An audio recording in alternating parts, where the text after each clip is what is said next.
Today, I'm speaking about faith, which can be a loaded word for some Unitarian Universalists. The word faith has many definitions and connotations, both religious and not religious. And its meaning is often more about what you project onto it rather than what it says in the dictionary. Although I try to avoid preaching from the dictionary, I thought it would still be useful to talk about definitions today, especially because the definitions are really short. So this is from Merriam-Webster. Number 1, faith is a strong belief and trust in something or someone. That definition isn't religious or necessarily religious.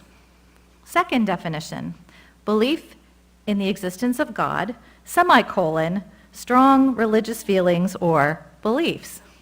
Okay, so belief in the existence of God, that's pretty religious meaning, but just followed by after the semicolon, strong religious feelings or beliefs. That is not dependent on any particular religion, right? Just religious beliefs. Number 3, faith is a system of religious beliefs. So again, we're not talking about any 1, 2, or 3 particular religion. We're talking about a system of any kind of religious belief. We can talk about faith communities or faith systems as Christianity, Judaism, Islam, and we talk about our own Unitarian Universalism as a faith as well, or as a faith tradition. But yet sometimes we struggle with this word. I don't think we should, but I know there's some that do. So there's an American Buddhist teacher named Sharon Salzberg, and she wrote this really great article called How Do We Develop Faith?, showing that faith development is something that can happen across all religions. And she wrote this article for Buddhists, but I think it really has a lot to say to Unitarian Universalists as well, because the idea of faith development isn't a concept that has to do with just one religion. It works across all religions. Now, this excerpt I'm going to read you is lengthy, but there's a lot of good stuff in it I had trouble trying to slice out. So I think you'll enjoy it. Just hang in there with me. So Sharon writes that the Buddha once told this story about faith. A herd of cows arrives at the bank of a wide stream. The mature cow, how about a moo? Can we get a moo for the cows? Can we get a moo? The mature cow sees the stream and simply wades across it. The Buddha likened these mature cows as the fully enlightened beings who have crossed the stream of ignorance and suffering. The younger cows, less mature in their wisdom, they stumble apprehensively around the shore, but eventually they also go forward and cross the stream. Last come the calves, trembling with fear before the stream, some just having learned how to stand and walk. But these vulnerable, tender young calves also get to the other side, the Buddha said. They cross the stream simply by following the lowing, the mooing of their mothers' voices. The calves trust their mothers, and anticipating the safety of being reunited with them, they follow the mother's voices and they cross the stream. That, the Buddha said, is the power of faith. Now Sharon continues, bright faith, she calls it, with its exhilarating discovery makes for a wonderful journey, but it can also make a faltering middle if it's all we have to count on. And for a bad end, unwilling to go deeper. She says, at my first meditation retreat, I was a born calf in my bright faith, and the Buddha's voice, full of love, promised to the path, was showing me how to get there. The voice of the Sangha, that's the gathered community, was reminding me that I wasn't traveling alone. Bright. Eventually, that blaze of glorious feeling, hard work, right? There's no getting around that. Intoxicated by the vision of possibility laid before us, effort needed to make any dream come true. In my own case, I had a strong tendency to place my faith in authority figures. Unitarian Universalists don't have to worry about that. But she put her faith in teachers that she found fascinating and admirable, rather than working to develop faith in her own strengths through practice. She continues, in the glow of bright faith, I believed whatever they said without question, but bright faith doesn't last. Like a crush on a fourth grade teacher, bright faith is meant to be a prelude to a more mature regard in which love for the other is balanced by our own self-respect. For our faith to mature, we need to weigh what others tell us against our own experience of truth. We need to honor ourselves enough to rely on our own experience more than the experience of others. In Buddhism, the process of examining in a critical and discriminating way a teaching is called faith. I love that a faith tradition has verifying within the tradition, right? That's pretty cool. This is a crucial process of experience what we previously have only heard of or seen outside ourselves. When faith means complying with someone else's dictates, we have no faith at all.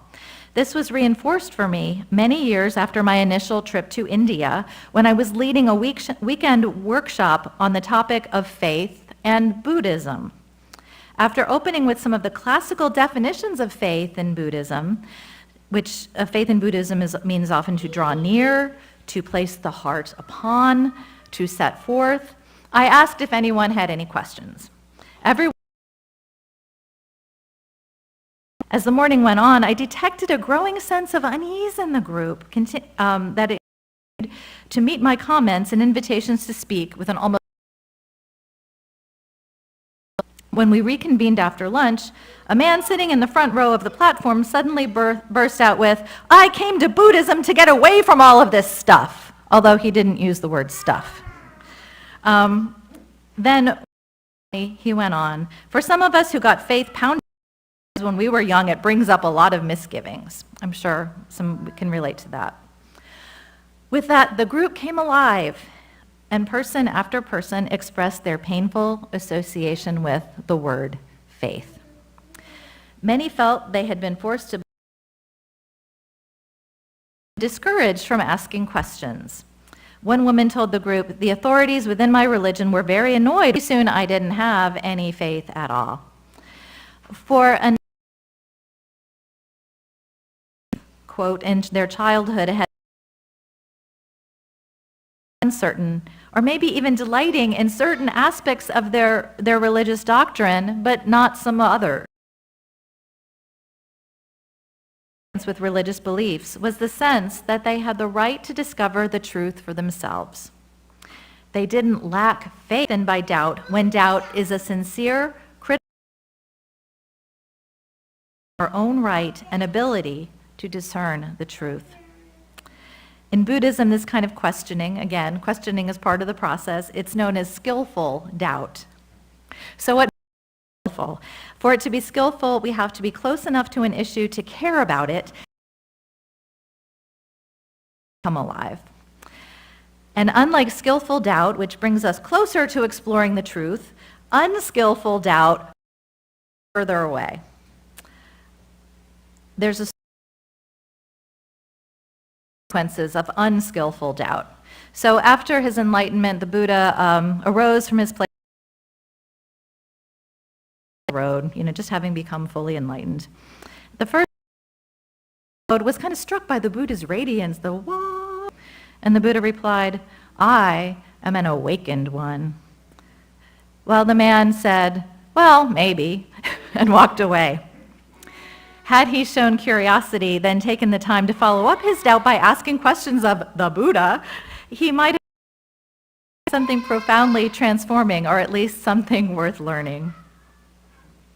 So this kind of walk-away doubt, for most of us, cynicism. And cynicism is actually a self-protective mechanism. A cynical stance allows us to feel smart and unthreatened without really being involved. I love that idea about cynicism.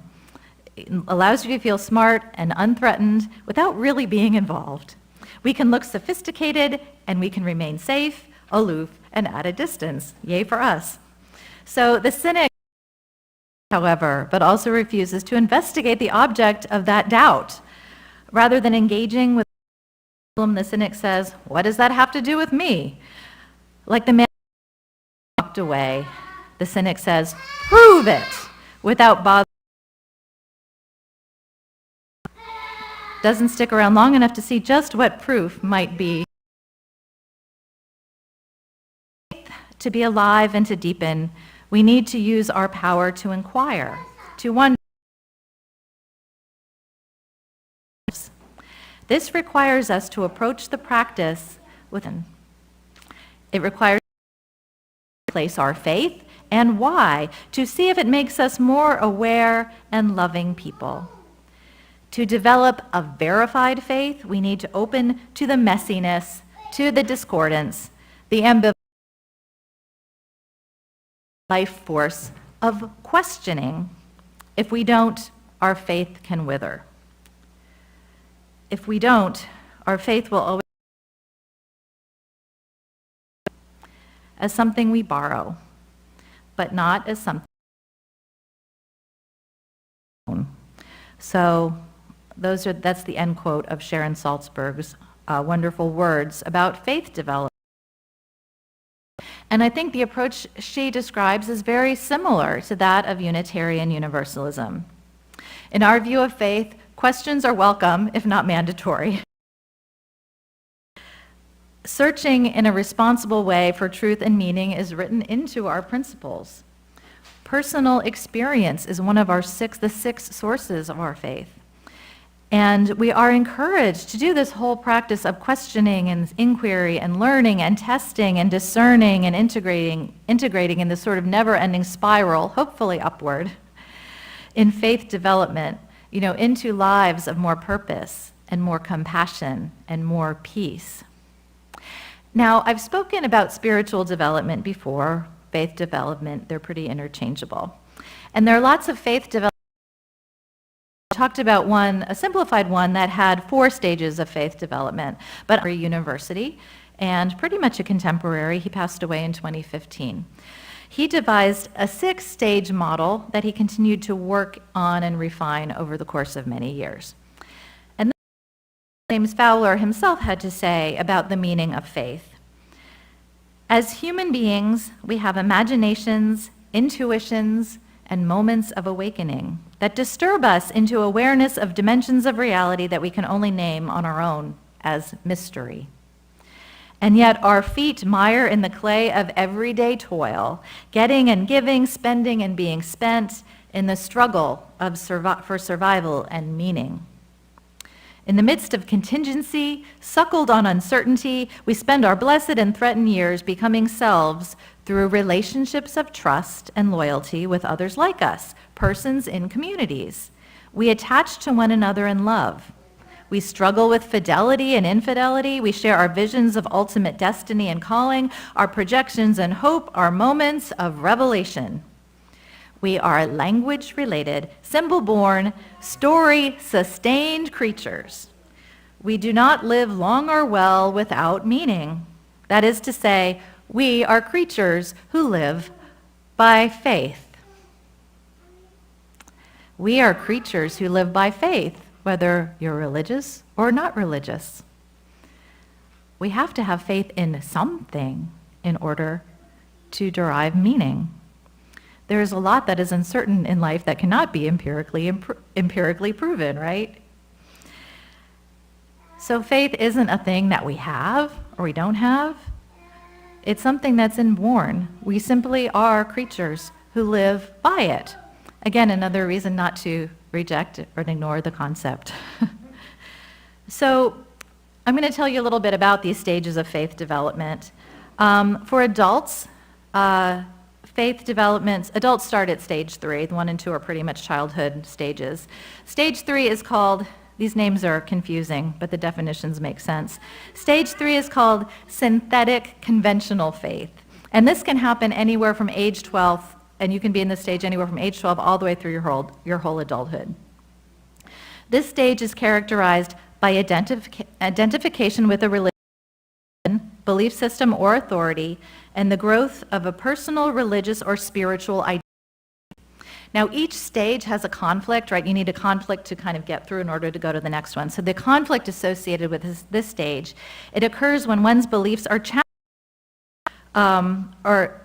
conflicts that occur when one's beliefs are challenged are often to one's faith-based identity, right? You're agree with my face, I'm not going there, right? So, and I think this is what Sharon Salzberg in her Buddhist context examines the bright faith. No matter what. The next stage is stage 4. It's called an individual collective faith. And this stage is a stage that is full of angst and struggle because the individual is starting to take personal responsibility for their beliefs or feelings. And their religious and spiritual beliefs can take on greater complexity and shades of nuance, right? It's not all black and white cut. Open-mindedness, but at the same time, it can open up the individual to conflicts as different beliefs or traditions collide. I'd say this is a stage of faith when, the wrestling and the personalizing, the question talking about is really starting to actively take place. And so stage 5 is called conjunctive faith. And at this stage acknowledges transcendent values. This causes the person to move beyond the conventional religious traditions or beliefs they may have inherited stages of development. A resolution stage occurs when the person is able to hold a multi-dimensional perspective, but they acknowledge truth as something that can't be articulated through any one statement of faith, right? So I think stage 4 and stage 5 is where you're going to Unitarian Universalists. If people are really struggling with this, to do research and find out about a little about Unitarian Universalism, maybe come in the door, but when they're in stage multi-dimensional perspective and feel like that's where they're comfortable, that's when they're going to come in and perhaps even stay. So if I have to name them. And really, and it's here we can accommodate, those stages working on this multi-dimensional perspective, right? People who are not insisting on a particular religious truth. They're willing to see things from multiple perspectives on what is true for me, what works for me. And it might not be the same thing as my friend sitting next to me in church, but so stage 6 is the final stage. It has a cool name, which I used for the name of the sermon today. Stage 6, but it can also be called enlightenment. And it's rarely achieved by people. I mean, this is the apex. Most of us can realistically assume we're going to get there, although it's good to try. Discourage trying. But is not hemmed in by differences in religious or spiritual beliefs among people in the world. They regard all beings as worthy and deep understanding. Here, individuals walk the talk of the great religious traditions. So people who are supposed stage 6 people would be people like Mother Teresa and Gandhi and the Buddha and Jesus. They're all given as examples of people who reached stage 6. And although I think it might be hard for us to get to stage 6. I think our Unitarian Universalist faith is kind of at least trying to nudge us in that direction, right? Believing in the worth and dignity of all, being open-minded about spiritual beliefs, walking the talk. I think this is an environment that can really kind of help us set us on that path, even though we might not ever quite get there. I think it's a good thing to try. So today, I hope that if the word faith has been difficult for you, you may have a wider perspective of its meaning. And even if you don't consider yourself particularly religious, there's really no need to fear the idea of faith development. or spiritual development, especially in our Unitarian Universalist context. You know, life, it is about struggle through. It's about making meaning, it's about finding purpose, and it's about celebrating and living our highest values. And you know what that is? That's faith development, right? That's what it is in a nutshell. So when we do it intentionally and we do it well, it's really a journey into a deeper and more joyful and more purposeful and peaceful experience of life. And that sounds like a pretty good deal, doesn't it? And the benefit is that this congregation and this faith tradition is a place, it's a safe place to do the journey and to share it with others who are going to be supportive, no matter what your particular path looks like or your particular destination is going to be. So may it be. All right.